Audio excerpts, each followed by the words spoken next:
put that whole thing of when I poured the bucket of honey over me, but I shifted to now pure space. And as a sculptor, I really thought about sculpting space and these fundamental territories and matter. So it opens in blue sky for several minutes. You had the first passage of bees coming through, and the camera was seen as an apparatus. The camera is a critical tool. More than just filming, it was a means of shaping space.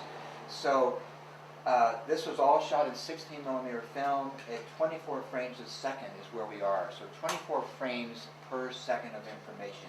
So the bees are distinct as individual bees. Over the ensuing minutes, as the density of swarm builds until we have about 50,000 bees flying in the air at one place in space, the space gets very complicated visually. And gradually, as we hit this threshold of about 4 or 5 minutes into the film, I begin shifting the camera speed. It goes from 24 frames and now is beginning to collapse. This is around 20 frames. What happens is the same bee stretches, is spread out over a longer period. So she's occupying a different amount of space. And then gradually, as this density increases, it becomes a swirling territory where even though the bee is here and here, it's the same bee. But now she's, in some sense, a continuum. Now this is where the Tao of physics and my interest in contemporary physics questions started shaping the nature of what I wanted to examine here. So I really was trying to find ways to visualize these invisible realms. And so we're now at, I'll guess, about 10 frames a second. It keeps continuing to the point where sound breaks down. We're at 5 or 6 frames a second. A single bee now is an energy band or a field. And so this is a pulsating, vibrating field, very, very intense, very unstable. Hits a kind of crescendo at 4 or 5 frames a second, and we're at some threshold. And then we go from there to 100 frames a second. And you'll see this in the film tonight, and you're getting a kind of jump start on my efforts here, because I worked 3 days just on that threshold, trying to get a point of clarity about it. And I don't know if I'm there or not, but I'm circling it, if nothing else. So it goes from this frenzied, distorted, highly intense electrified field to this fluid, dance-like motion at 100 frames, where you start seeing individual bees in great detail. This continues now for another 10 minutes. And eventually my head comes from the bottom of the frame. As soon as human awareness touches the frame, the apparatus snaps back to 24 frames a second, and the remaining part of the film is shot at 24 frames.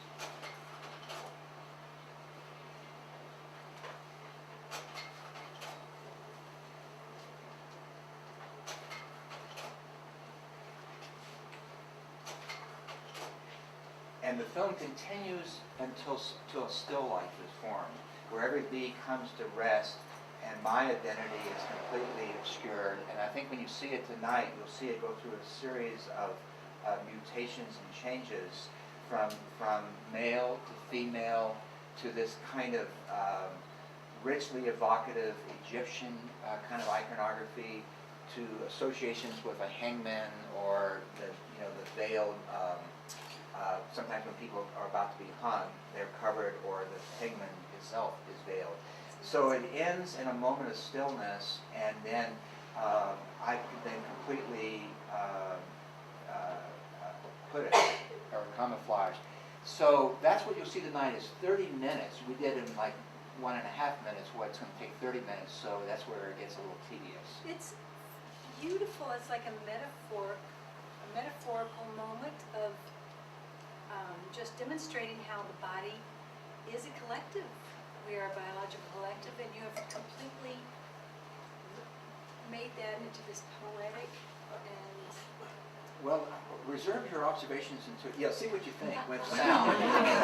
This is the succinct version with commentary. Let's see how it works for you this evening. but I hope it gets at least into that territory. And you know, philosophically, Steiner talked about that the body was a living system, and the blood corpuscles and cells were behaving like bees swarming or It's a moving in the collective. environment. It's As a collective. biologically bacterial, and you know, it's a collective. Very rich symbiote. Because you know, right now, all sorts of really nasty things are happening in your body. Lots of symbiotic relationships are occurring that actually are very It's supportive. about 96% bacteria. Yeah, and then mixed with that, a lot of bacteria, you're mostly not here. Yeah. There's only a suggestion of your presence. If we were to get you down to a subatomic level, you're mostly space. So you're the appearance of something, which is part of what this film is about. And so that's where it's a very curious little zone we inhabit here. And so, anyway, I'd be really interested in your thoughts this evening. What was it like? Well, this, you know, if the bees didn't hurt, falling off the tower would have sure made a difference. We were up against the blue sky, so we could get this pure space.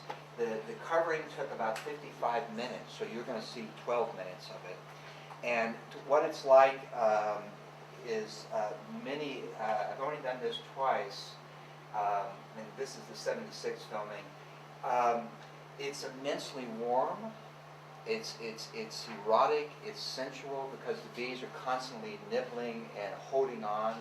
And you'll see, I have all the old footage of getting out of this, but the bees are hanging in chains. So they're anchoring on their face and hair, and then each bee is subsequently grabbing on to another bee and forming these living veils or chains. So the weight is about 4 to 5 pounds. If you've ever been covered when you've been on the beach, and someone slowly pours sand, that slow accumulation of weight and warmth. But this time everybody is nibbling at the same time, trying to hold on, so there's a constant kind of What if you sneezed? yeah, that was the other misguided effort on my part. I put in this filming cotton plugs in my nose, thinking that I didn't want the bees to crawl up. The ears were open. I didn't want the bees to feel trapped in my nose and sting from within.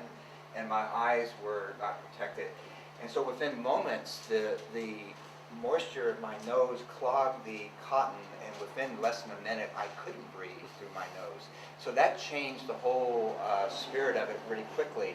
And at that point, I took small breaths through my mouth. And initially, that wasn't much of a problem because most of the bees are on top. As the bees in the veil developed over the 50 minutes, bees were constantly trying to get into my mouth. Every opening, they were kind of checking it out.